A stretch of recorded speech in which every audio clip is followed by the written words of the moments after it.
La Lune, le Soleil, les étoiles. Depuis l'aube des temps, l'homme regarde avec émerveillement et parfois avec crainte les mystérieux mouvements de la mécanique céleste. Chez tous les anciens peuples, égyptiens, grecs ou incas, ces étranges phénomènes sont perçus comme la manifestation de puissance divine. Avec le vent, le tonnerre ou la pluie, les forces naturelles deviennent l'objet de culte et de croyances. C'est ainsi que dans les rituels chamaniques, les peuples de l'Arctique honorent les aurores boréales. J'ai toujours été fasciné par ces mystérieuses apparitions qui dansent dans la nuit étoilée. Et je ne suis pas le seul. Depuis Galilée au XVIIe siècle, qui lui donne son nom, Aurora Borealis, jusqu'aux astrophysiciens du XXIe siècle, les scientifiques ont cherché à expliquer ce curieux phénomène. Bien décidé à lever le voile sur ce mystère qui m'interroge depuis si longtemps, je mets le cap au-delà du cercle polaire, vers le nord de la Norvège. Comme poussé par une force invisible, je me lance dans un voyage initiatique au bout de la nuit, à la poursuite des aurores boréales.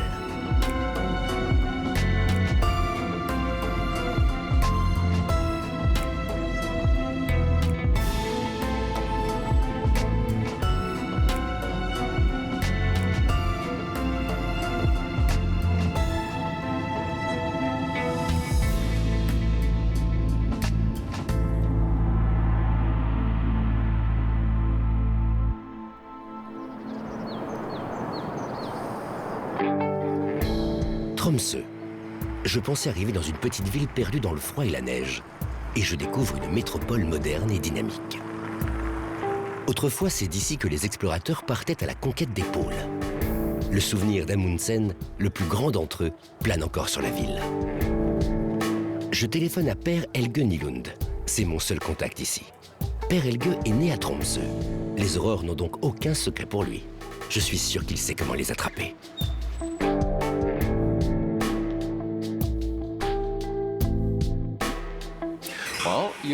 Tout d'abord, il faut venir à Tromsø, comme ça vous êtes pile dans la zone aurorale. Il faut qu'il fasse nuit. Mieux vaut donc éviter de venir en été. Il faut choisir un endroit qui n'est pas trop éclairé. Il ne doit pas nécessairement faire nuit noire, mais s'il y a peu de lumière artificielle, c'est mieux. Enfin, il faut de bonnes conditions météo, un ciel dégagé. S'il pleut, vous ne verrez pas d'aurore. Si je comprends bien, les aurores risquent de faire un peu de résistance. Mais un bon chasseur est un homme patient. Alors, en attendant que le ciel se dégage au-dessus de Tromsø, je décide de me rendre à l'université. Per Helge m'a mis en relation avec un chercheur de l'Observatoire de géophysique, Magnar Johnsen. Sa spécialité, les phénomènes dans la haute atmosphère, exactement ce qu'il me faut. Je m'apprête à expliquer à Magnar que je n'ai pas fait Polytechnique et qu'il me faut donc une explication simple et concrète. A-t-il senti mon inquiétude? Je n'en sais rien, mais je dois dire que sa réponse est géniale. Dans les lampes classiques, comme celle-ci ou celle-là, c'est le même fonctionnement. Les électrons fusent dans l'ampoule. Ce qui se passe à l'intérieur des lampes de bureau, c'est une forme d'aurore, sauf que le gaz est différent. Dans son laboratoire encombré d'un tas d'instruments que l'on croirait sortis d'un roman de Jules Verne, Magnar poursuit ses explications, évoque ses recherches en cours et me parle de Christian Birkeland, l'inventeur des aurores. C'est le physicien Birkeland qui a d'abord suggéré que des particules provenant du Soleil étaient à l'origine des aurores. Les images satellites ont confirmé sa théorie. Elles ont montré qu'il n'y avait pas de vide dans l'espace et mis en évidence la propulsion des particules vers le champ magnétique terrestre. C'est ce qui crée le phénomène des aurores. Là où il y a une aurore, il y a un courant énergétique vertical.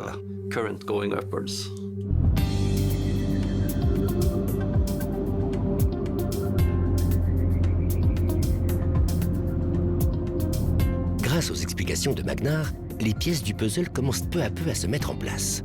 Reste à m'assurer, avant de reprendre le cours de mon enquête, que j'ai bien compris le rôle joué par chacun des acteurs de cette aventure spatiale dans la naissance des aurores boréales.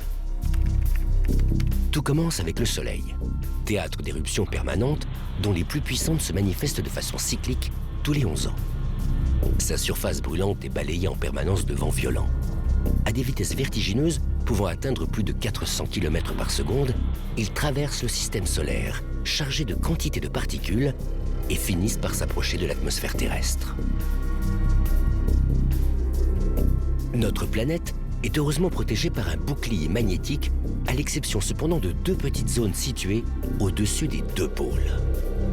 C'est par elles que les particules solaires pénètrent dans l'atmosphère. C'est là, au contact des gaz qui s'y trouvent, que naissent les aurores boréales.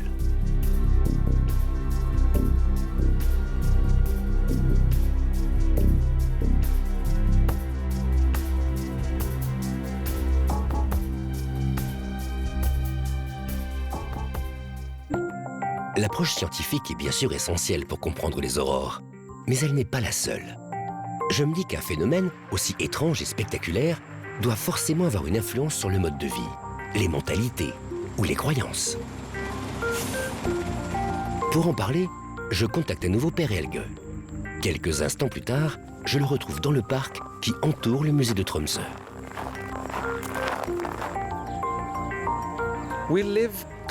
Nous vivons en communion avec la nature. On l'observe tous les jours. Mais l'aurore semble être au-dessus de tout ça, d'ailleurs, c'est tout à fait le cas. C'est un phénomène spatial. Ma grand-mère me disait « N'agite jamais d'objet face à une aurore, pas même un mouchoir, parce qu'il se pourrait bien qu'elle descende les chercher. » Les superstitions se nourrissent toujours de l'ignorance et se transmettent de génération en génération. À la vitesse à laquelle Père Helge traverse les salles du musée, je comprends que ce n'est pas le folklore norvégien qu'il veut me faire découvrir, mais un espace consacré à quelques grands scientifiques ayant passé leur vie à faire progresser la connaissance des mystérieuses lumières du Nord.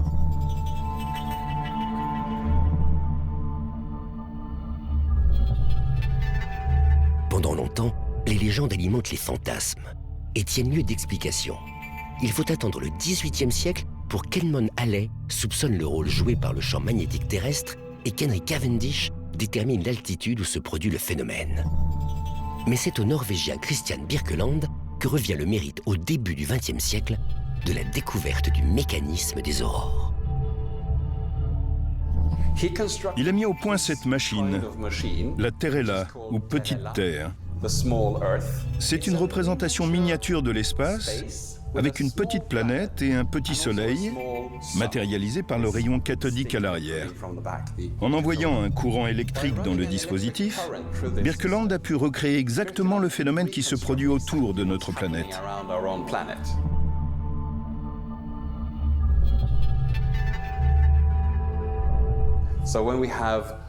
Lorsqu'il y a 100 millions d'atomes et qu'ils s'illuminent en même temps, alors on peut apercevoir l'aurore à l'œil nu depuis le sol. Passionnant, mais je n'ai pas fait 2500 km pour voir des aurores en boîte. Alors, en dépit du ciel toujours encombré de nuages, je décide de prendre le téléphérique qui mène au sommet de la montagne dominant Tromsø. Avec un peu de chance, les nuages vont s'écarter.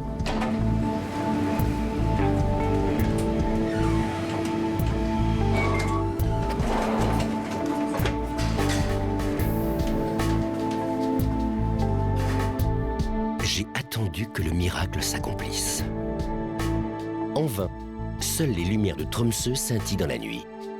Demain, j'aurai peut-être plus de chance.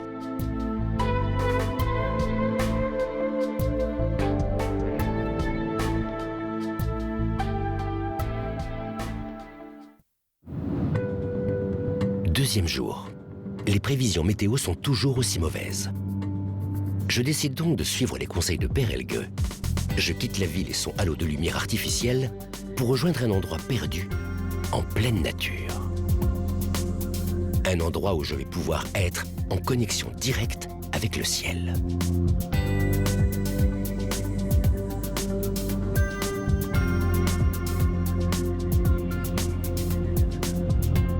Dans la petite île de Gvaløya, située à une cinquantaine de kilomètres de Tromsø, je vais retrouver Thorkild Hansen, un musher. C'est ainsi qu'on appelle les hommes qui mènent les attelages des chiens de traîneau, les célèbres huskies.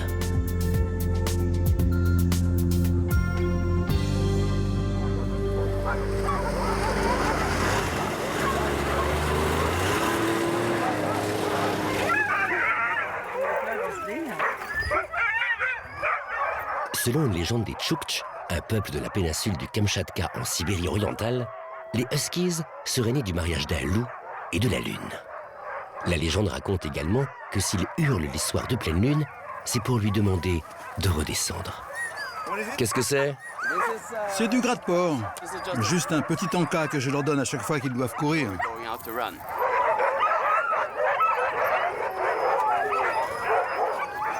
L'instant du départ approche. Les chiens le comprennent immédiatement et se mettent à aboyer encore plus fort. Une façon de montrer leur envie de faire partie de l'attelage. Mais Thorkill a déjà fait son choix. On met les plus intelligents devant et les plus forts derrière. Il y en a toujours qui mènent la meute, mais leur travail, c'est de tirer. Au-delà du cercle polaire, les traîneaux à chiens ont longtemps été les seuls moyens de transport. Un temps où les hommes étaient en prise directe avec la nature. Avant de me lancer à la tête de mon attelage, Thorkill prend le temps de me rappeler quelques règles. Et ce n'est pas inutile. Tu dis Ya pour leur dire de partir, Store pour les faire arrêter, G pour aller à droite, A pour la gauche. Ah, je dis G et les chiens m'écoutent.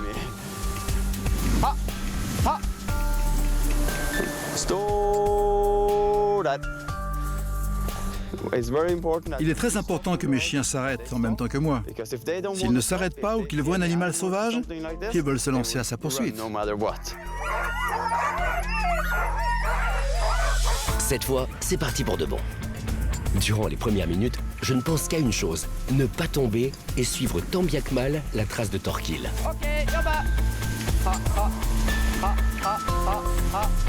Son aisance est vraiment impressionnante.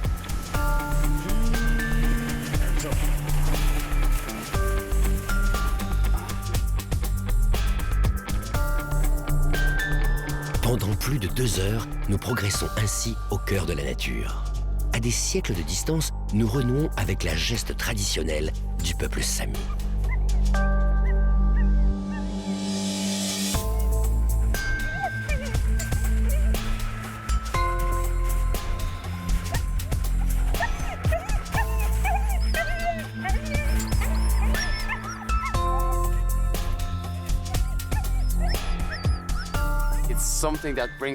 C'est un véritable retour aux sources. Un travail d'équipe entre les chiens et l'homme qui les dirige. Toute cette nature autour de nous, c'est ce qui nous motive à sortir et à faire tout cela. Thorkill a tenu sa promesse. Nous sommes loin de tout, loin du monde et de ses turbulences. Toutes les conditions sont réunies pour vivre une nuit idéale, la tête dans les étoiles.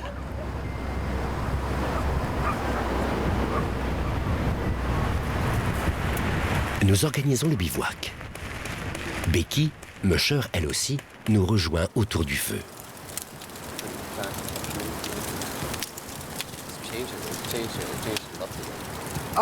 Je lève souvent les yeux vers le ciel et j'aperçois les aurores boréales. Les gens me disent qu'il n'y en a pas, mais je pense qu'ils ne regardent pas aussi attentivement que moi. Peut-être que je sais mieux les apprécier que d'autres et qu'elles apparaissent davantage pour moi que pour eux. Il faut être dehors, dans la nature. On ne peut pas les voir si on reste sagement dans son chalet. C'est pour ça qu'on reste dehors la nuit et qu'on observe le ciel. C'est le meilleur moyen de voir les aurores.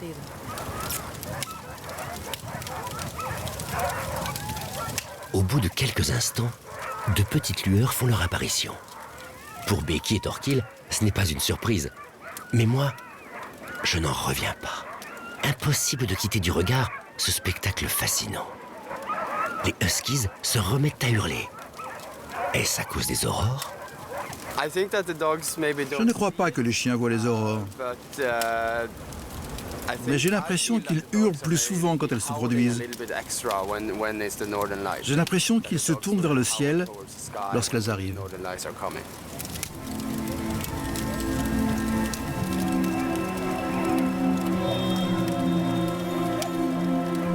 Les voiles colorées vont danser dans le ciel une bonne partie de la nuit. Je les observe, je les admire, et progressivement, sans que je m'en rende compte, ils prennent le contrôle de ma pensée. Je suis, pour ainsi dire, en état d'hypnose.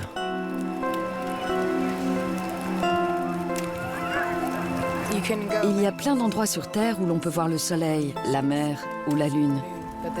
Mais il y a peu d'endroits d'où l'on peut voir les aurores boréales. Et elles sont toujours uniques. On a beau en avoir vu une centaine, chaque phénomène est différent. Ça vous réchauffe le cœur.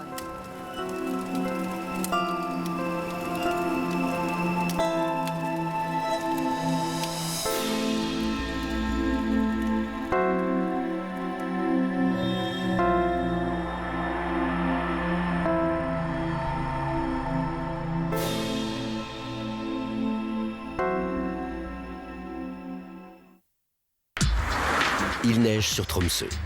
Selon les prévisions météo, le soleil va jouer à cache-cache avec les nuages une bonne partie de la journée. Alors, en attendant qu'il pointe à nouveau le bout de son nez, je décide de reprendre mes investigations. Autrefois, les touristes arrivaient au mois de juin pour voir le soleil de minuit. Ils sont désormais de plus en plus nombreux à venir pour les aurores. Mais qui sont les voyageurs qui viennent ici durant l'hiver? Des érudits? Des passionnés? Rien n'est moins sûr.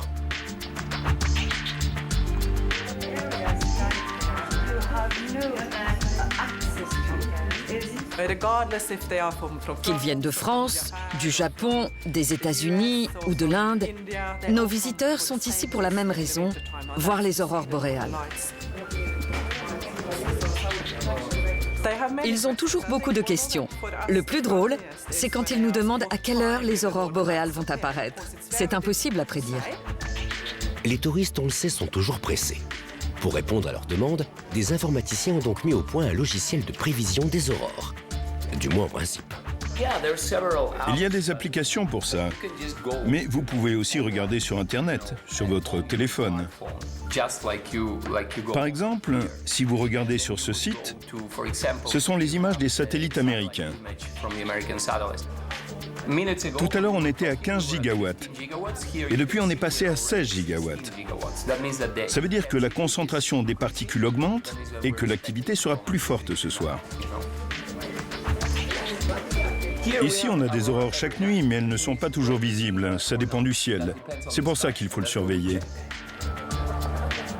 Tellement préoccupé par l'attente de la bonne météo nocturne, j'en oublie qu'un événement majeur va se dérouler dans le ciel de Tromsø. Et en plein jour, celui-là.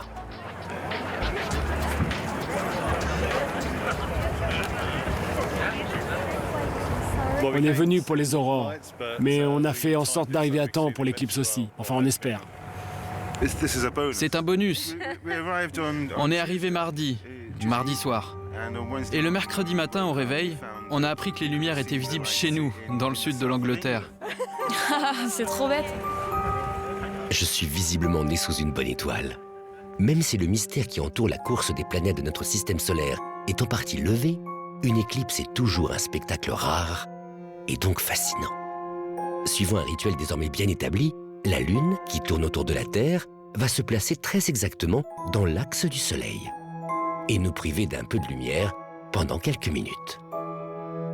Pour voir le Soleil noir, l'éclipse totale, j'aurais dû me trouver un peu plus au nord, au Spitzberg ou aux îles Féroé. Tant pis, j'attendrai. Je verrai ça lors du prochain rendez-vous, prévu en août 2026.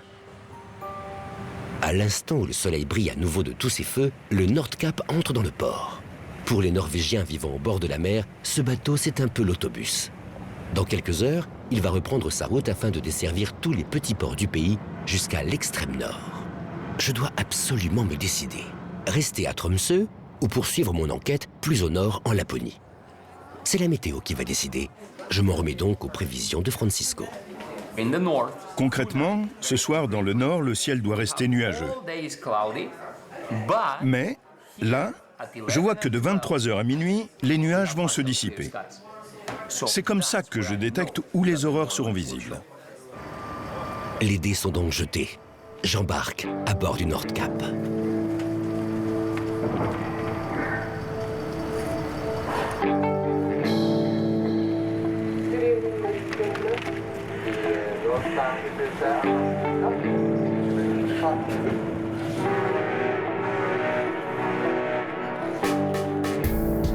Je quitte Tromsø pour la Laponie.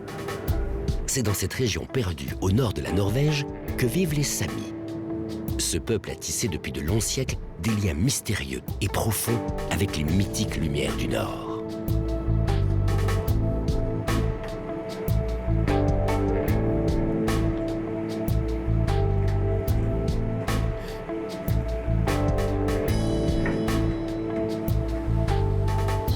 À peine éloigné de Tromsø, le pont supérieur du navire se transforme en observatoire.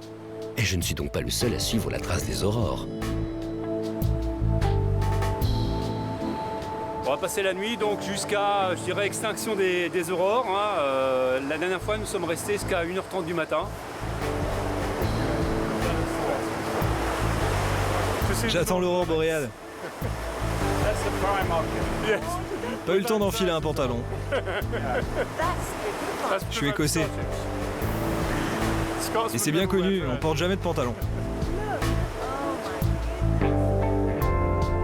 On dirait que le vent tourne, que la chance nous sourit. Des aurores nous accompagnent un long moment. Elles éclairent notre route, balisant le ciel de leurs voiles de lumières éphémères, comme pour nous indiquer le chemin. Voilà le résultat. Oui, aujourd'hui tout est vert. Oui. Grandiose. Pour moi, c'est plutôt mystérieux parce que je ne suis pas une scientifique, donc ça m'arrive comme ça, même si je connais un peu quand même les origines des aurores, mais je veux que ça reste magique.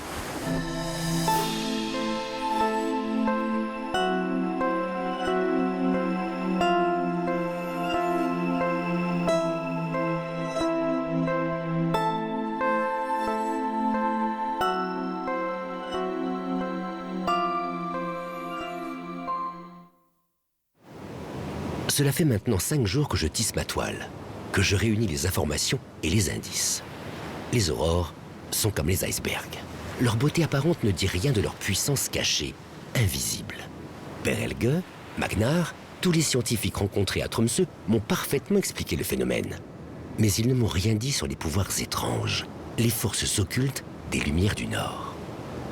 L'officier de quart s'appelle Birkeland, comme l'inventeur des aurores boréales. Simple coïncidence, mais je saisis le prétexte pour lui demander si les aurores exercent une influence sur les équipements du navire, l'électronique, les radars, les liaisons radio. Rien de tout ça. Au propre comme au figuré, les aurores lui passent au-dessus de la tête. Ce n'est pas évident avec ces fenêtres. Elles ne sont pas inclinées dans le bon sens. Il faut donc que je me baisse pour observer les aurores. Le plus souvent, les passagers les voient avant moi. Si elles apparaissent au-dessus, je ne peux pas les voir. Parfois, j'en aperçois une. Très vite, je préviens tout le monde. J'appelle mes collègues. Ils font une annonce au micro, mais souvent c'est trop tard. Quand ils arrivent, l'aurore a disparu.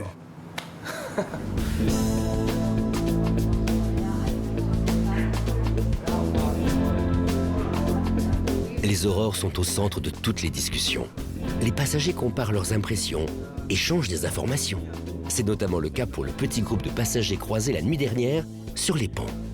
On a une année où il y a de fortes éruptions solaires, et dès que vous êtes dans des années exceptionnelles où il y a des fortes éruptions solaires, vous êtes sûr d'avoir des aurores boréales. C'était la bonne année. On a quand même eu de la chance parce qu'on est sur un cycle, à chaque fois ce sont des cycles de 11 ans. Et donc le cycle de 11 ans est de nouveau... voilà ce qu'on ne dit pas dans les période. Oui, ce sont des choses qu'on apprend petit à petit. Le rapport aux aurores boréales, c'est quelque chose d'assez récent. Il y a encore une douzaine d'années, on va dire, très rares étaient ceux qui venaient véritablement pour faire un voyage par rapport aux aurores boréales. On venait ici, on longeait les côtes de Norvège pour voir ce qu'il y avait à voir. Et on parlait de temps à autre de ces aurores boréales. Toute la journée, je poursuis ma route vers le nord, en direction de la Laponie.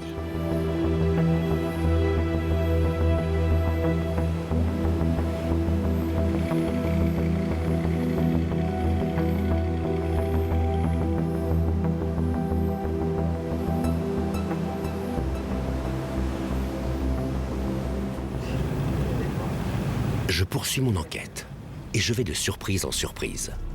Naturellement, je savais que dans l'hémisphère sud, on pouvait apercevoir d'autres aurores. Australes, celle-là. Mais ce que j'ignorais, c'est que dans le système solaire, D'autres planètes, comme Jupiter ou Saturne, possédant une atmosphère dense et un champ magnétique, étaient l'objet de phénomènes similaires.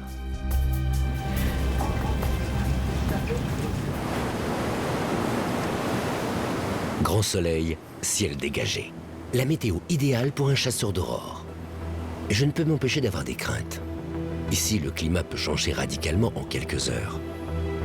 L'arrivée dans le port de Berlevåg va bientôt m'en apporter la preuve. Cette escale de quelques heures me permet d'aller en bus jusqu'au Cap Nord. Une journée de détente avant d'aborder la suite de mon enquête.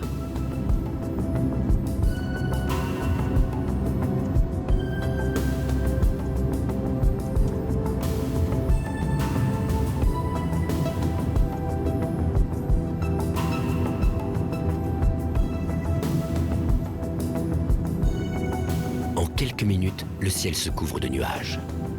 Quand je pose le pied sur le point le plus septentrional du continent européen, il est balayé par de puissantes rafales d'un vent glacial.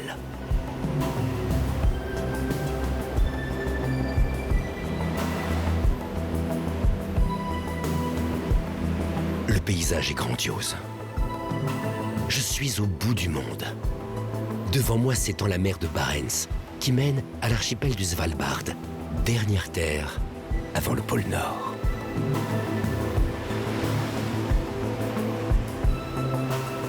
Je fais souvent ce rêve. Perdu au milieu de la banquise, je suis sur le point de succomber de froid quand les aurores dorées viennent me sauver en m'emportant vers le ciel. Les rêves ne sont pas tous prémonitoires. Une seule chose est sûre, à la vitesse à laquelle progresse le réchauffement climatique, mes chances de pouvoir marcher un jour sur la banquise se réduisent d'année en année.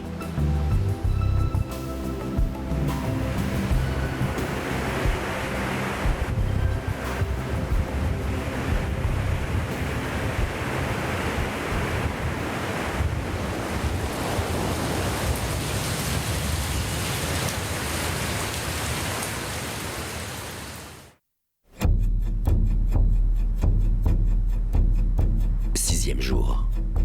Le Nordkap pénètre lentement dans le golfe de Kirkenes.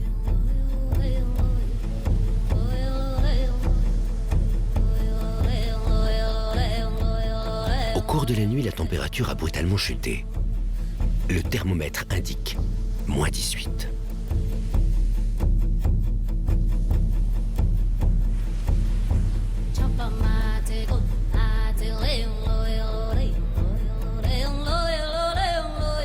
J'arrive en Laponie. Si je veux percer le secret des énigmatiques aurores, je sais qu'il va me falloir tout oublier de ce que j'ai appris des scientifiques de Tromsø. Au pays des chamans samis, seule la puissance spirituelle conduit à la connaissance des aurores.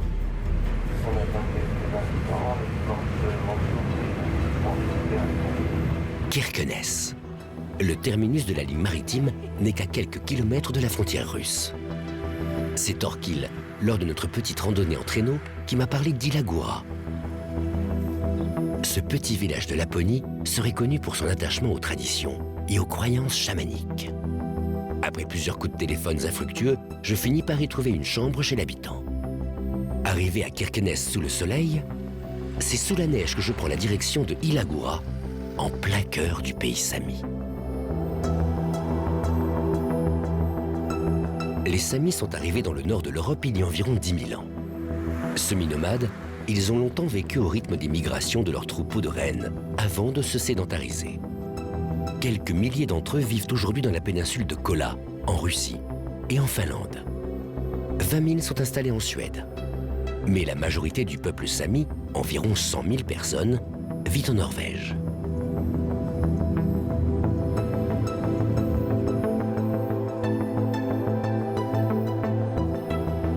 Sur la route d'Ilagura, des images surgies des tréfonds de mon inconscient ont un instant refait surface.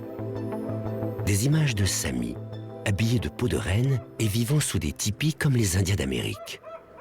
Tous ces clichés appartiennent au passé.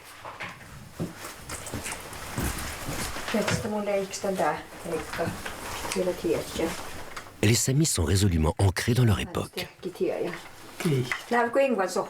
Et comme me l'explique Britt, chez qui je vais vivre pendant quelques jours, accepter la modernité ne signifie pas tourner le dos aux traditions. Lorsque le monde change, nous changeons avec. C'est comme ça. On est vite porté par le mouvement. Il est important de s'arrêter pour ressentir les choses, de prendre du recul et soigner le sami qui est en nous. C'est un véritable travail sur soi. Autrement, si on se laisse aller, si on suit le mouvement, on risque de perdre la part de sami en nous. Je pense que c'est une responsabilité envers moi-même, mais c'est aussi un devoir envers mes enfants et mes petits-enfants. Mais les choses ne se passent pas toujours comme on le souhaite. Comme beaucoup d'autres familles du village, Britt s'applique donc à conserver et à transmettre les traditions héritées de ses parents. Préserver les valeurs fondamentales de la culture sami n'a pas toujours été facile. La langue sami a longtemps été interdite, de même que la pratique des croyances et des rites chamaniques bannis par les évangélisateurs. Seul l'élevage des rennes n'a jamais pu être remis en question.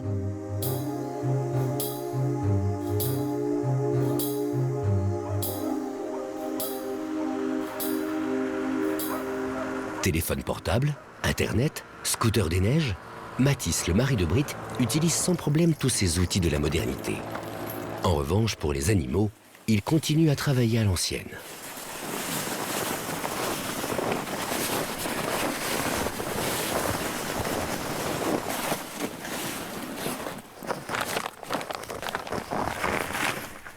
Les huskies de Thorkill étaient selon lui sensibles aux aurores. Qu'en est-il des rennes de Mathis ?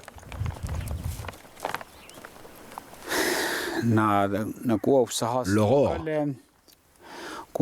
Je n'ai pas l'impression que l'aurore ait une influence sur les rennes. Je pense que les lumières de l'aurore dans le ciel ont plus d'impact sur moi que sur mes rennes.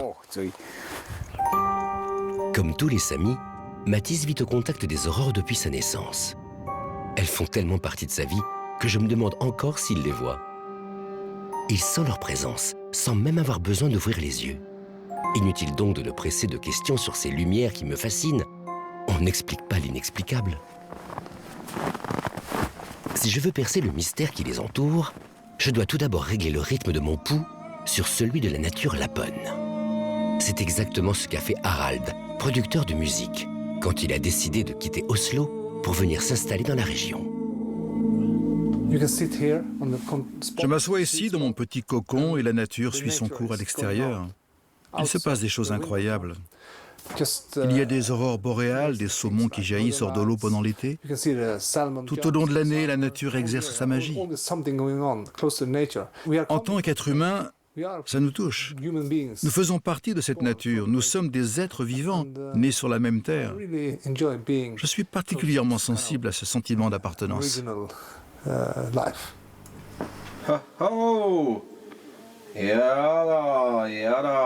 Le sentiment d'appartenance auquel Harald fait référence, ce n'est pas seulement la pureté des paysages. C'est aussi la puissance de la voix de Kai quand il pratique le yok, le chant traditionnel sami.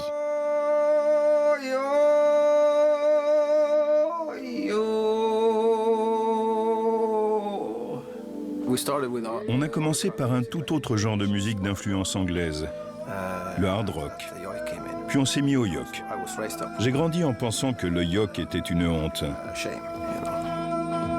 Il n'était pas accepté dans le christianisme. Il ne l'est toujours pas d'ailleurs.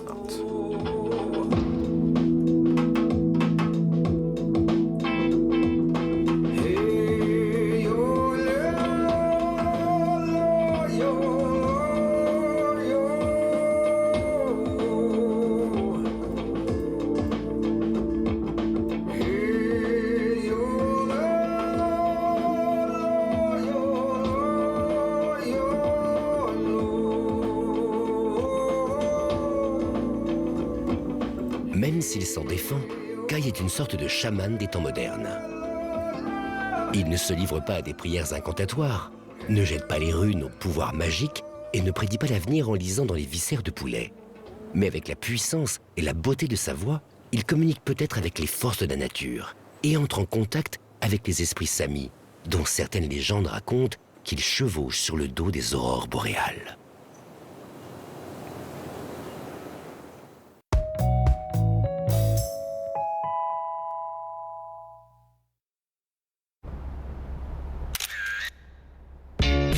Ah, le blanc, tu es de retour et te revoilà plus éclatant que jamais.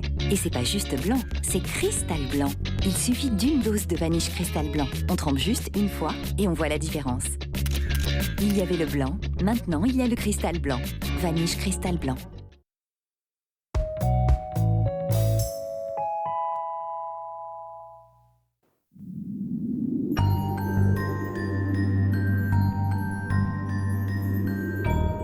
Est-ce une réponse à l'appel de Kai? Mais les mystérieuses déesses boréales entrent en scène au milieu de la nuit étoilée. Comment évoquer ce que je ressens? Les mots me manquent. Je peux bien sûr parler de leur couleur, de la légèreté de leur forme, de l'élégance de leurs mouvements. Mais comment évoquer cette impression qui commence à me gagner que seule une puissance invisible peut être à l'origine d'un tel spectacle?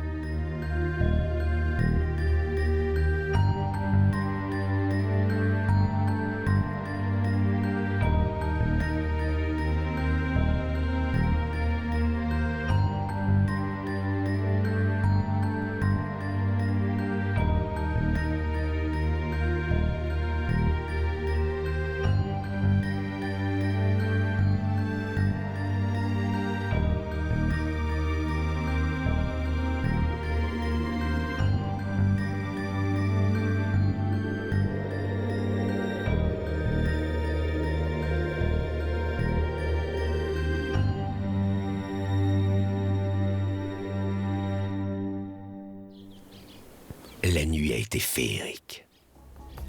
Mais derrière leur douceur et leur sensualité, je découvre que les aurores peuvent cacher une force destructrice. Les orages magnétiques, on le sait, perturbent le champ magnétique terrestre. Les boussoles peuvent s'affoler et perdre le nord. Mais les dégâts sont parfois beaucoup plus importants. Le 13 mars 1989, à 2h46 du matin, plusieurs lignes à haute tension de la région de Montréal sont frappées. En quelques secondes, le réseau électrique s'effondre. Pendant plus de 9 heures, c'est toute la province de Québec qui se trouve plongée dans l'obscurité.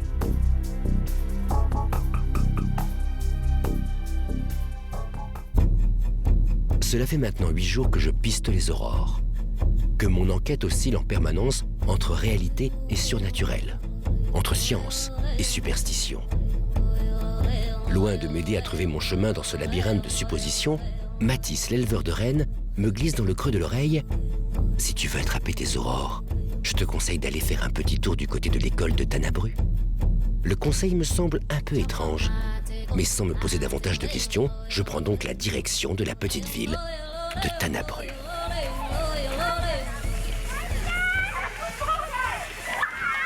Descente en luge, bataille de boules de neige, ski de fond.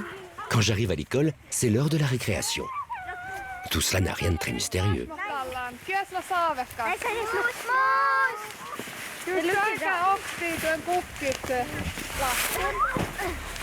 C'est de retour en classe, alors que commence le cours de dessin, que je découvre qu'ici, comme ailleurs, on se moque du grand méchant loup. Tous les jeunes enfants pratiquent un jeu nocturne qui consiste à provoquer les aurores, histoire de montrer que l'on n'a pas peur.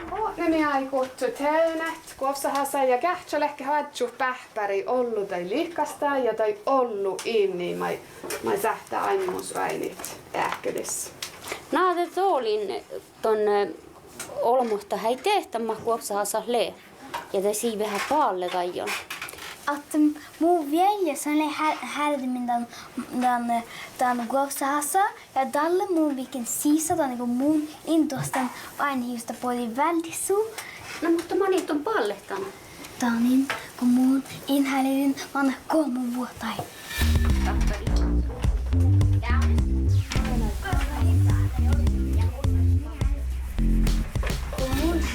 Den kuopsahassa tehdä on jo joskus, että voi jotain kielä vuulos.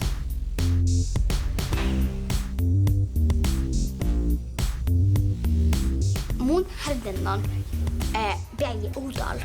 Ja tällä mun käden oli suhtaan ja tällä mun viekkalin kosana. Ja tällä mun in joksan pyssä.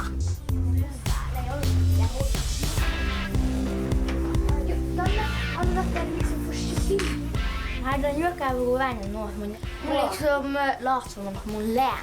Jag måste man lavlon, inte lavlon. Jag är kosken båten. Kosa hassa vike, lip lip li. Poedin jännis, lip lip li. Växtiga ja ja ja. Akasjärvis ja ja ja. Kosa hassa vike, ja ja ja. Kosa hassa vike, lip lip li.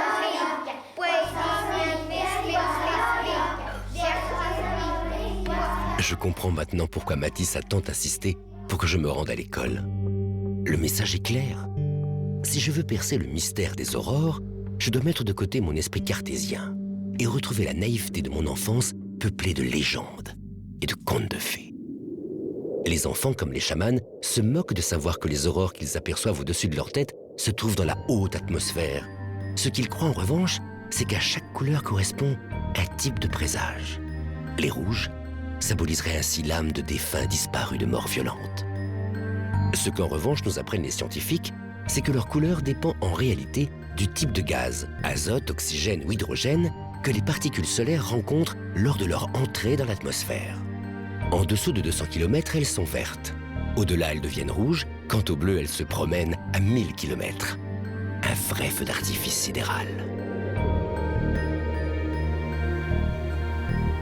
Autrefois, avant l'évangélisation forcée des Samis, l'homme fort du village, c'était le chaman.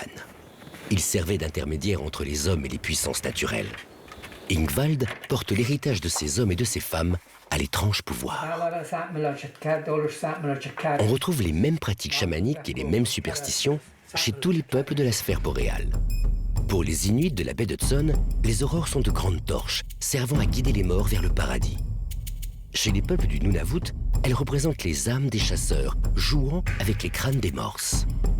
Chez les Indiens Fox, elles sont présages de guerre et incarnent les fantômes des ennemis assoiffés de vengeance. Les lumières du Nord peuvent être également bénéfiques. En Chine, elles sont symboles de fécondité depuis qu'une impératrice, 2000 ans avant Jésus-Christ, tomba enceinte après avoir admiré une belle aurore. Je pensais que ces superstitions étaient à notre âge, mais j'ai découvert qu'aujourd'hui encore, de nombreux Japonais viennent en Laponie dans l'espoir de concevoir un enfant au destin exceptionnel. Ingvald conserve pieusement tous les objets rituels utilisés autrefois lors des cérémonies. Mieux encore, il continue à fabriquer des tambourins traditionnels chamaniques. Voici le soleil Sami, la figure la plus élevée de notre religion. Ça, c'est le reine mâle, sacré. Et ça, le bateau Noidi, qui transporte l'âme des chamans à travers le monde. Le soleil, un bateau transportant les âmes, les symboles chamaniques samis et ceux de l'ancienne Égypte se ressemblent étrangement. Une coïncidence? Non. Plutôt le signe que par-delà les frontières du temps et de l'espace, les hommes sont liés aux forces de la nature. Je m'apprête à évoquer cette question avec mes amis, mais ce n'est visiblement pas le moment. Britt, qui a revêtu son costume de fête, semble bien pressé. Quant à Matisse, il s'affaire à préparer son gohati, la tente traditionnelle lapone. Il l'utilise généralement pour recevoir des touristes, une façon de gagner un peu d'argent tout en conservant les traditions. Mais je sais qu'en cette saison, aucun visiteur n'est attendu. Il se passe donc quelque chose d'étrange dont ils ne veulent pas me parler.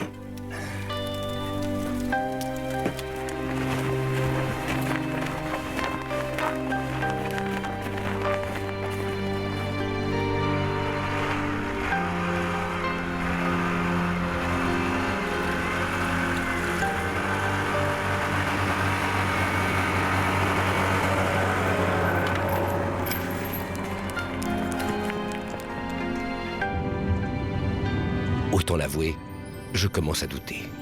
Je pensais avoir franchi toutes les étapes de ce parcours initiatique.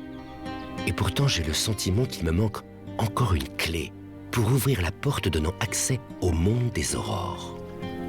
Puisque Britt et Matisse se murent dans le silence, Kai m'aidera peut-être à lever le doute qui m'envahit.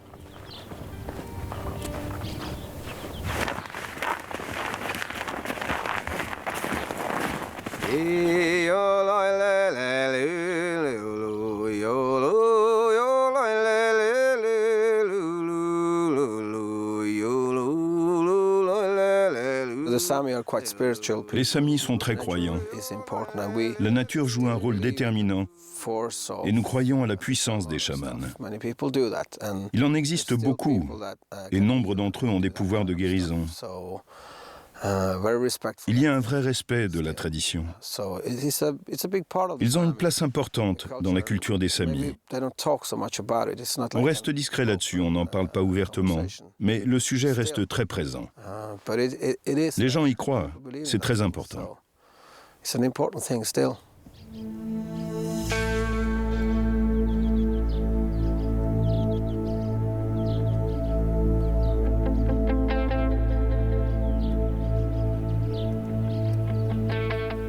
Il y a trop de soleil, mais il suffit d'attendre un peu et il y aura toujours quelqu'un pour vous montrer les lumières à la tombée de la nuit.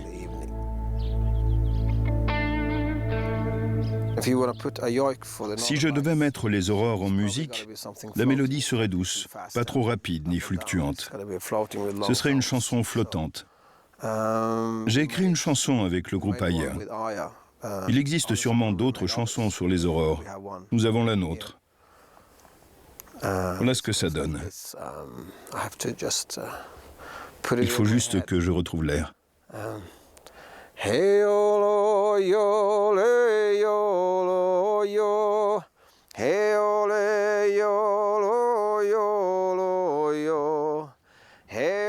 Je sens que le dénouement est proche. La proie que je piste depuis tant de jours ne peut plus m'échapper. Je sais tout des aurores. D'où elles viennent, comment elles se déplacent, à quel moment et à quel endroit elles apparaissent, leur forme, leur couleur. Jusqu'à ce soir, je n'ai cependant été que le spectateur admiratif mais impuissant de leur apparition. Britt, Matisse et Ingvald pensent qu'il est temps pour moi d'entrer dans le petit cercle des initiés. Oubliant mes certitudes, je les rejoins sous le goati. Réunis autour du feu de bois, on mange, on boit, on parle. Peu à peu, je suis gagné par l'atmosphère magique de cette cérémonie païenne. Tout au long de la nuit, mes amis veulent me faire comprendre une chose. On ne chasse pas les aurores boréales. On essaie simplement de les apprivoiser pour tenter d'entrer en résonance avec elles. Les aurores boréales cherchent toujours quelque chose. Dans le sol. Elles veulent prendre quelque chose. Elles tendent leurs mains. Elles cherchent quelque chose. Elles ondulent et cherchent quelque chose, mais je ne sais pas quoi.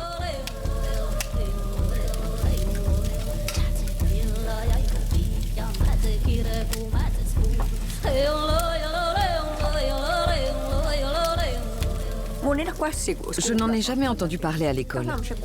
L'aurore boréale a toujours été une aurore boréale. Je ne l'ai jamais étudiée une fois adulte. Je n'ai pas ressenti le besoin de l'étudier ou d'en savoir plus. J'ai entendu dire que des gaz étaient à l'origine de ces lumières. Ça ne m'était jamais venu à l'esprit.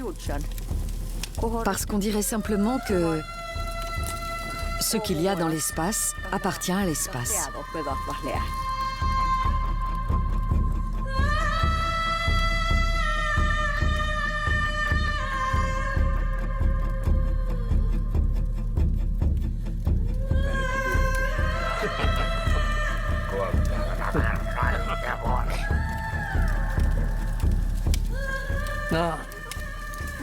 Je n'ai jamais entendu les aurores faire beaucoup de bruit. Juste un peu. Comme si elles chuchotaient. Comme ça. Pas plus bruyant que ça.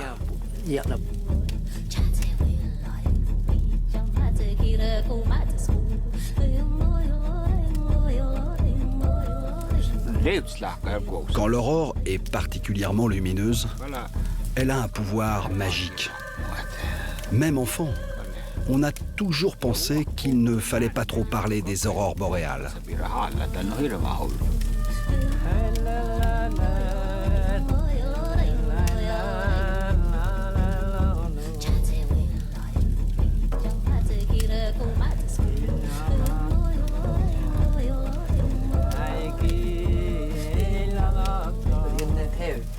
Je pourrais dessiner ou peindre une aurore, mais pas en reproduire le son.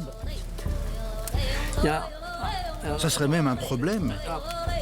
Si je lui donnais un son et qu'elle ne l'aime pas, que m'arriverait-il?